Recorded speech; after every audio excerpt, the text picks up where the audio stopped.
இந்த வீடியோவில் பார்த்தீங்களா எவ்வளோ பாசமாக வளர்க்குறாங்க இந்த அம்மா நாய்க்குட்டிங்க. ஆனால் இந்த நாய்க்குட்டி தான் பாசமாக இருக்குங்க. இப்போ ஒரு வாயில்லாத ஜீவன் சொல்கிறத விட வாயுள்ள ஜீவன் சொல்லலாம்.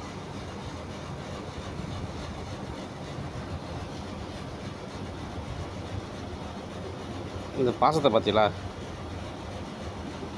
அது தெருநாயாக இருந்தாலும் எவ்வளோ ஒரு பாசமாக இருக்குது.